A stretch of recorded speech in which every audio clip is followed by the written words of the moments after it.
Hello everyone, and welcome back to another Eng 130 video tutorial.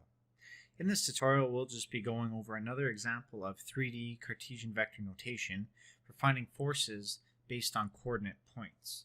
So there will be nothing really new in this example, but the extra practice is really good because this is a concept you'll need to know for many of the future topics. So if we can get it down pat now, it'll save you a lot of time and a lot of headache in the future.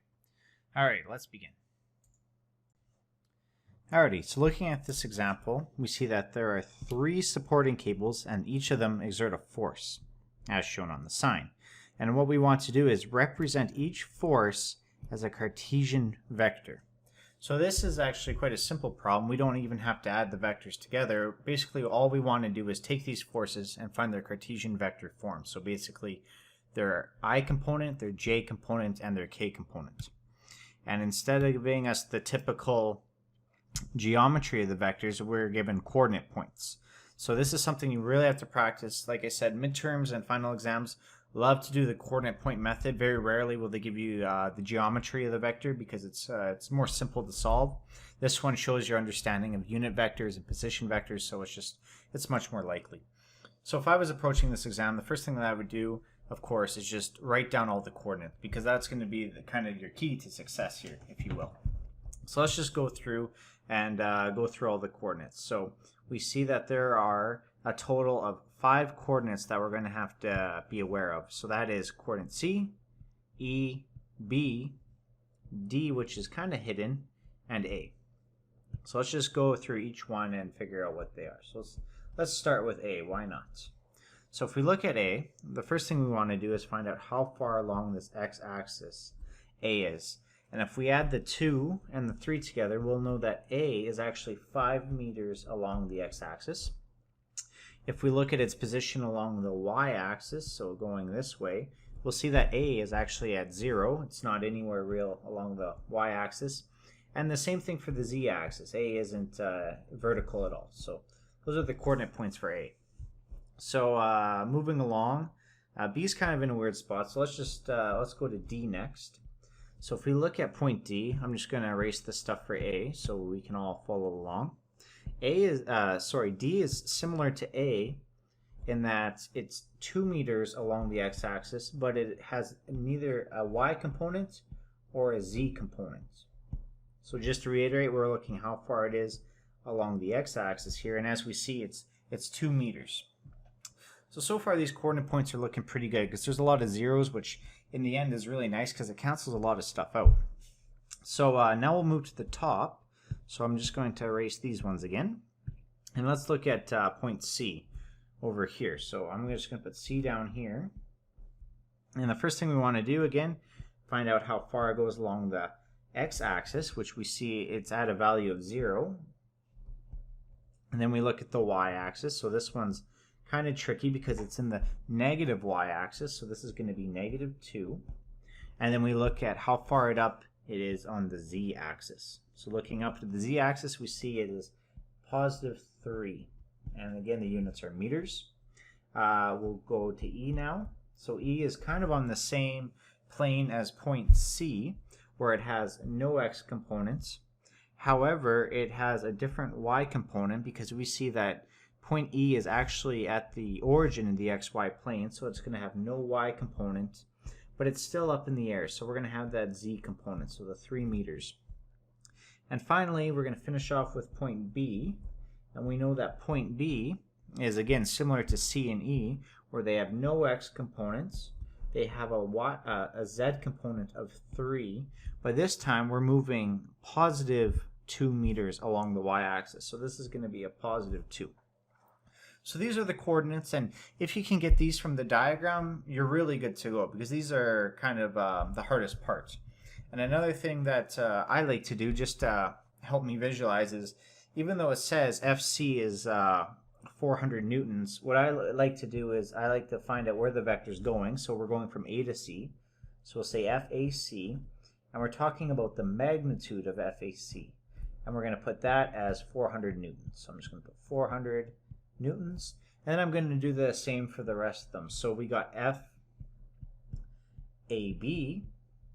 and the magnitude of that is also 400 newtons. And then finally, we have a third force, FDE, because it goes from point D to point E. And that has a magnitude of 350 newtons.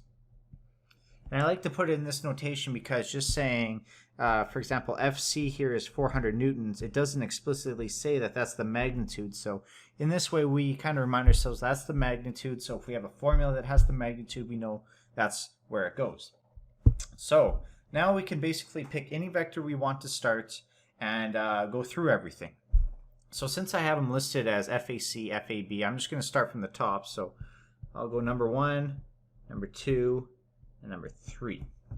So let's start with FAC. So I'm just going to go number 1, FAC. So as I was saying in the previous example, what we really have to do is find that unit vector. Because if we can get the direction of this force, we can multiply it by its magnitude to give us its Cartesian vector notation. So it's really simple. And the way that we do that, if you recall, is by position vectors.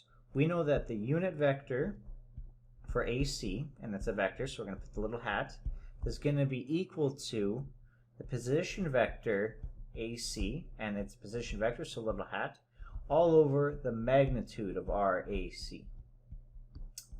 So we don't know the position vector RAC, and we also don't know the magnitude.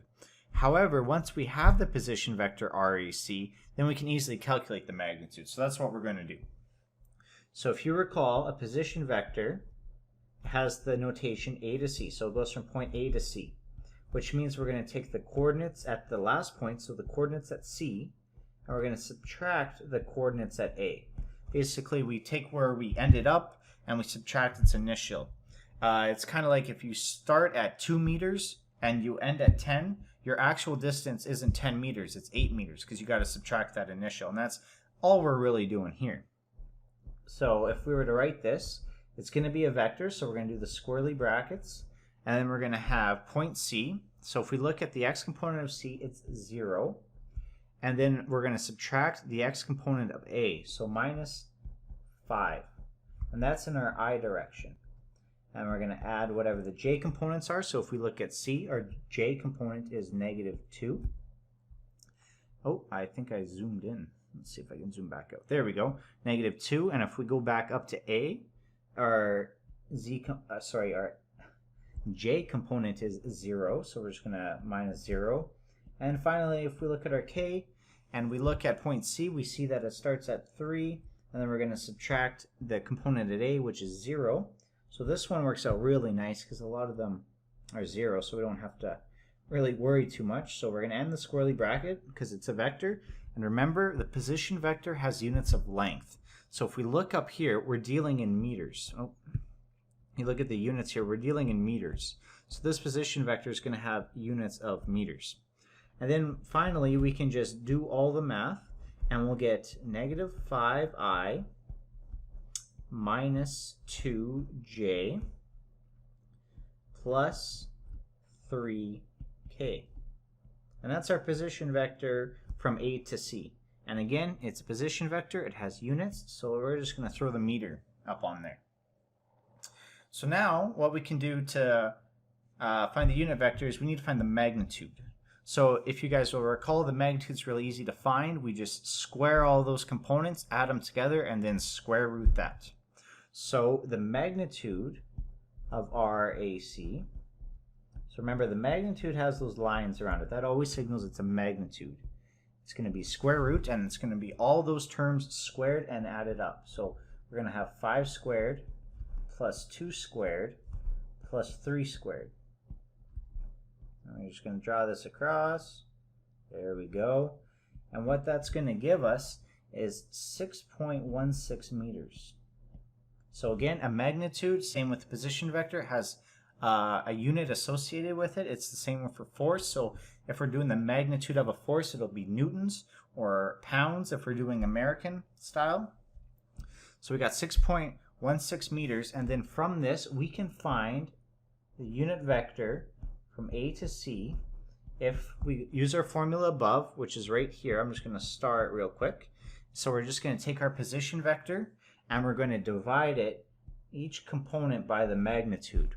So if we start our unit vector, it's going to be -5 divided by 6.16, and that's in the I direction.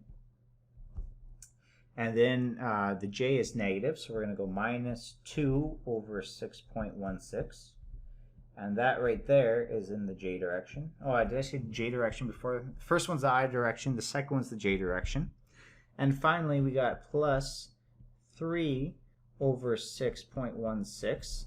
And that right there is in the k direction. So this is our unit vector here. So once you divide it, you'll find all those numbers are less than 1, or in some special cases, they're equal to 1. Actually, that's probably a good question for you guys, because that might come up. What do you guys think is the special case where a unit vector is equal to 1 for one of the components? So I'll just give you 2 seconds to think. 1, 2. So the case that where a unit vector is equal to 1 is when the force is directed along an axis, and that's it. So if we have a force that just goes in the x direction and has no vertical or no, I can't really say vertical because we're dealing with 3D. If it has no j and no k components, then the I value will be 1. And that always kind of goes. All right, so back to the example. Now that we have our unit vector, let's just write it in actual numbers because it just kind of goes a little bit easier. So for this unit vector, it's going to be -0.812 I minus 0.325, and that's in the j direction, and then plus 0.487, and that right there is in the k direction. And this being a unit vector, it does not have any units. Alright, so now we can go to our original formula, which states that the force vector AC is going to be equal to the magnitude of FAC. So, and we already know that, times the unit vector AC, which again, we also know that as well. It's just above. So if we substitute all these values in, we can go to the top. Our FAC is 400 newtons. So we can put 400, and we can start our squiggle brackets, and we go the -0.812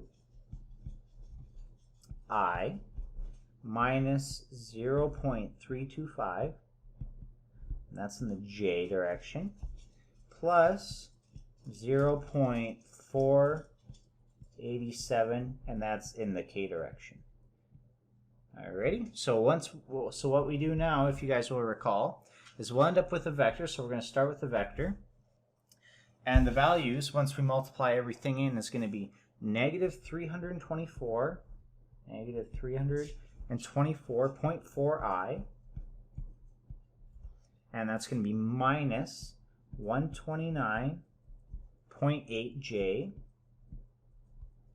and oh, can't forget the J, and then plus 194, plus 194.7 K, so 0.7 K. And remember, this is now a force vector, so it has units, and the units come from the magnitude out front, so this 400, and since the 400 it was in newtons, the magnitude of this is going to be newtons as well.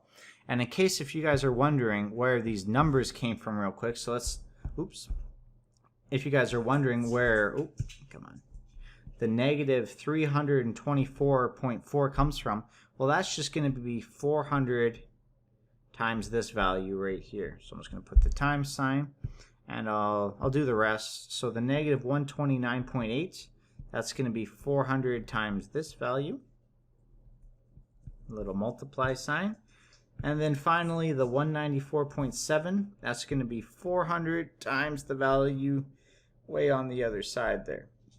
So it's pretty easy once you get the hang of it. You can just type them all in. So this right here, this is our force vector FAC, which is exactly what the question wanted us to solve, and we've already solved it. So the final thing we have to do is we should state our answer, because we want to be nice to the TAs. We don't want them upset or cranky, but they usually are anyway, so it's fine.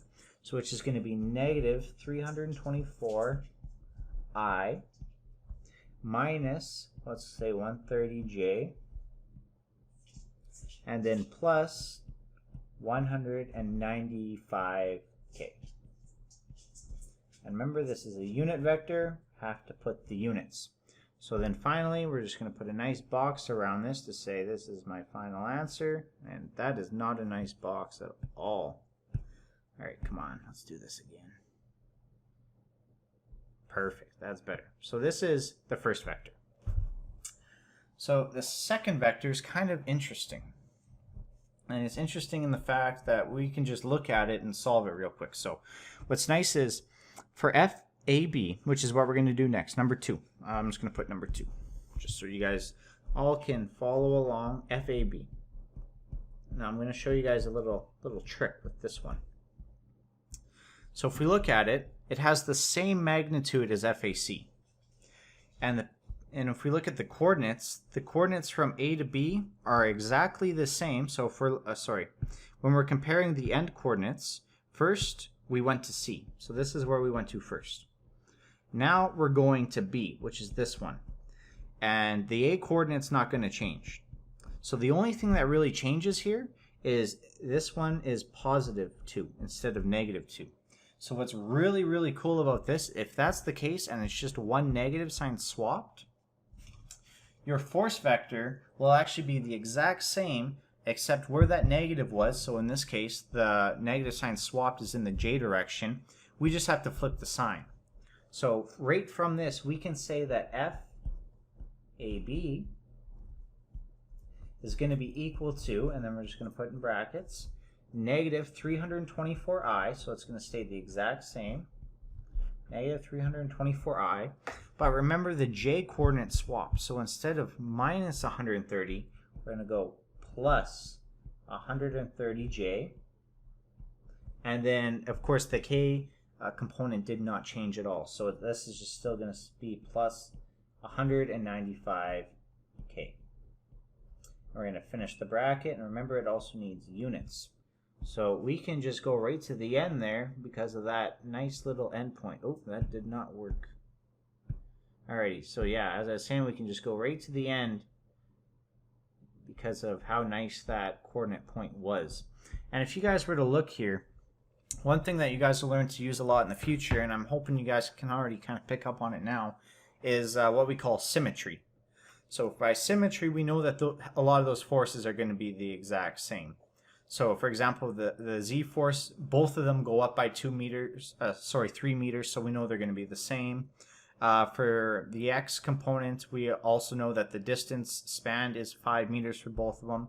And even for the Y value, it has this exact same distance. The only difference is it's in the negative direction rather than the positive. So we can go through that really fast.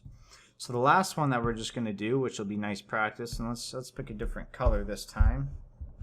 It'll be number 3, and this one's going to be FDE. So FDE is going to be nice and easy. So we're going to go up here, and we see that it starts right here at point D and goes to point E. So if that's the case and we're going from D to E, we know that we're going to need a position vector. So we're going to need a position vector R, which goes from D to E. And if that's the case, what we're going to do is we're going to take the coordinate points at E, and we're going to subtract the coordinate points at D. So what this will look like is we're going to get a vector, because it's a position vector. So it's equal to, and then we're going to have to do the squiggle brackets. And we're going to go the x component of E minus the x component of D. So if we look here, we want the x component of E, which is 0, minus the x component of D, which is 2.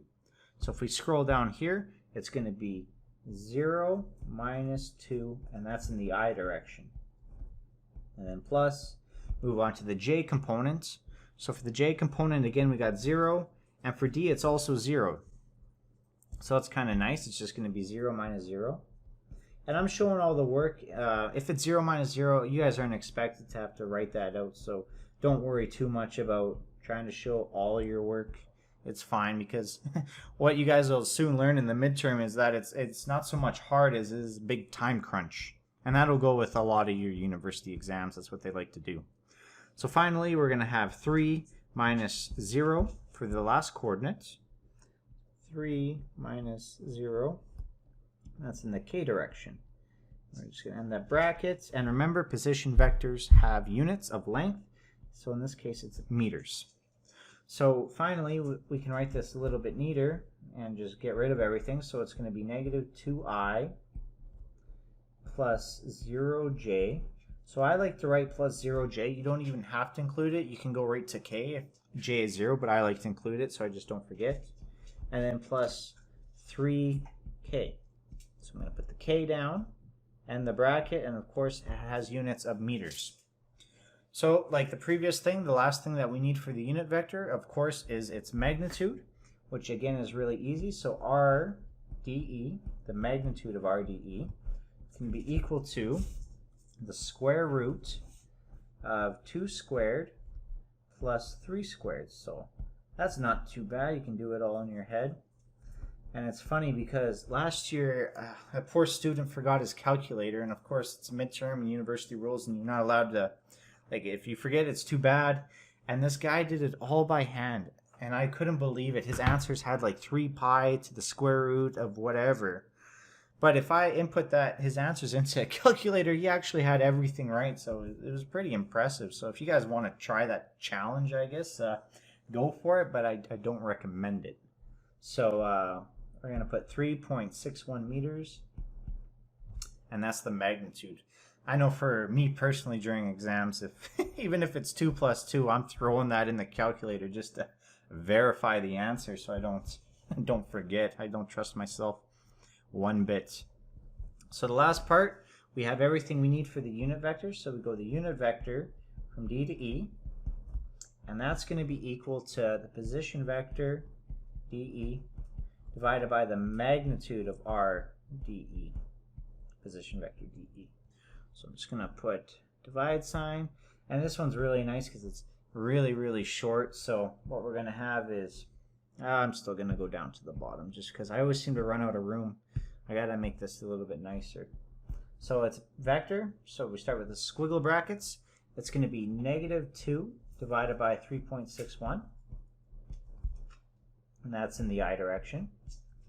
And then plus 0 times j. Oop, I was going to write k, but that's not the case. Times j. And then we finish it off with plus 3 divided by 3.61. That right there is in the k direction. Perfect. So now we can finally use this to find our force vector. So force DE, our force vector, is going to be the magnitude, which if we go up to here, we can see that we have our magnitude listed at, our magnitude we already have listed as 350 newtons. So we come down here, we can throw in the 350, and then we can start our brackets for the unit vector. So instead of having the fraction, I'm just going to throw that into decimal. So it's going to be negative 0.554, and that's in the I direction. And we're going to have plus 0j. Again, there's no j component. And we're going to finish that off with the k component, so plus 0.831, 0.831, and that's in the k. So remember that unit vector at the end there does not have any units, but the end product of this will after we multiply it in. So after we multiply the 350 in, we should get negative 194, and that's in the I direction. And of course we're going to have nothing in the j direction because we're multiplying by 0, so plus 0j. And then finally plus 291k. So not bad at all. So this right there is our force vector. So being a force vector, we need to put those units at the end. So finally, we have our final answer. So it's just nice if I were to go down to the bottom here and I just go FDE is equal to, and then I'm going to use my squiggle brackets. This is the vector, negative 194i plus 0j plus 291k. And the brackets, and then put the units. So the final thing, which I seem to always struggle with the most, is put a box around the final answer. So there we go. And that's this example. So it's not bad. As I said, it was not a particularly hard example. It's just extra practice, because picking up on the coordinates and going from a position vector to a unit vector to a force vector, that's basically what you need to know for the midterm. Big time, because a lot of the stuff you'll see in the future relies upon this heavily. So if you can master this, you're in a great position for the future. So yeah, just take your time, find those coordinate points, and after that it's pretty self-explanatory. Although there can be some tricks for the future, but I have examples for those, don't worry. Just practice this for now, and we can end up with that later. So thank you all so much for listening, and I will see you guys in the next video.